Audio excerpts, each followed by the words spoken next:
हिंदुओं पर हिंसा के बीच चिटगांव में विरोध प्रदर्शन हुए हैं, उसकी तस्वीरें हमारे पास आई हैं। खान साहब वो भी दिखाते हैं। ट्राइबल कम्युनिटी ने हिंसा का विरोध किया है, भारत के साथ बांग्लादेश को जोड़ने की अपील की है। बैनर पर लिखा, हम भारत के साथ जुड़ना चाहते हैं। खान साहब, अभी आप कह रहे थे कि भारत को कदम उठाना चाहिए, यहां तो बांग्लादेश में अब जो प्रदर्शन शुरू हो गए हैं उसमें खुलेआम तौर पर यह कहा जा रहा है कि हम भारत के साथ जुड़ना चाहते हैं।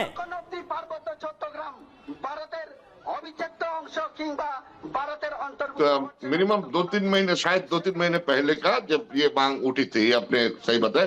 हाँ। मतलब रिसेंटली इस तरह की इंफॉर्मेशन हमारे पास नहीं है।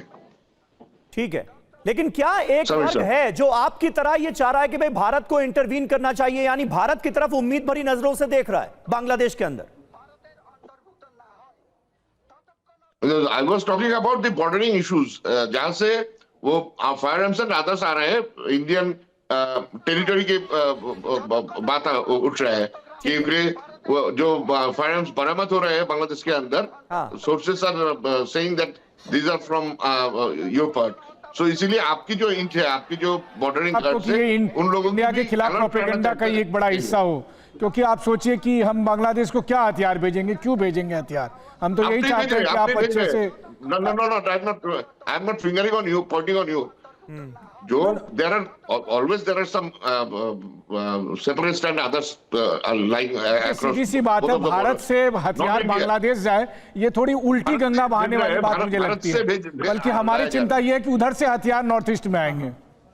जो कि 2004 में आए हैं। कितना बड़ा एक इंसिडेंट जो चित्तौड़गंज यूरिया फर्टिलाइजर कंपनी में जो आपका इन्वॉल्व था, कितना बड़ा arms consignment, Chinese made, Italian made arms को आप स्मगल कर रहे थे बांग्लादेश से नॉर्थ ईस्ट में। So all the peace loving citizen of both of the countries should be aware of these things.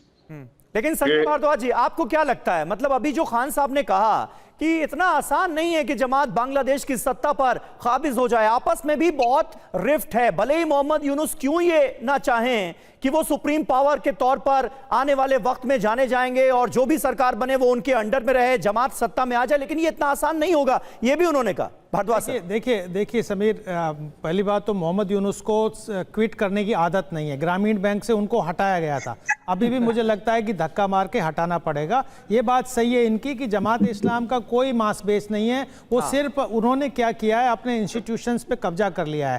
पूरा मिनिस्ट्री में, ब्यूरोक्रेसी में, एकेडमिया में वो कब्जा करके बैठ गए हैं और जो नहीं मान रहा है उसको वायलेंस के माध्यम से डरा के वो काम कर रहे हैं। तो ये बात मान के चलिए कि फ्री फेयर इंक्लूसिव चुनाव होते हैं तो जमात इस्लाम और एनसीपी को कोई किसी तरीके का सपोर्ट नहीं मिलेगा। लेकिन सारा गणित तो यही है कि वो फ्री फेयर चुनाव नहीं कराना चाहते, वो ऐसी हालात क्रिएट कर रहे हैं कि चुनाव को या तो वो मैनेज करें या रिग चुनाव हो, मैनिपुलेटेड चुनाव हो, ताकि जमात इस्लाम और जो एक इस्लामिक ओक्योजोत जो बना रहे हैं, जो मंच क्रिएट कर रहे हैं, वो इसीलिए भड़क रही है और इस वजह से पूरी साजिश रची गई है। ठीक है, आपने इंटरनेशनल दबाव के बाद घुटनों पर आई है यूनुस सरकार।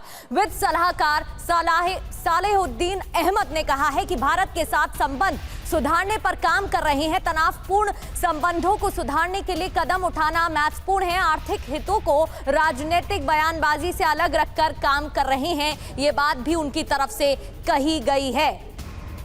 तो कहीं ना कहीं अब इंटरनेशनल प्रेशर भी बढ़ता जा रहा है यूनुस सरकार पर। शरदेंदु सर, साफ है यूनुस सरकार को एक तरीके से अमेरिका की कठपुतली के तौर पर भी देखा जाता है, लेकिन अब जिस तरीके से अलग अलग बयान सामने आ रहे हैं, इंटरनेशनल दबाव बढ़ रहा है, यूनुस सरकार को एक्शन तो लेना ही पड़ेगा। अगर हादी के हत्यारे की भी बात करें तो अभी तक वो भी पकड़ में नहीं आया है, तो कई ऐसे सवाल जिनके जवाब नहीं मिले हैं।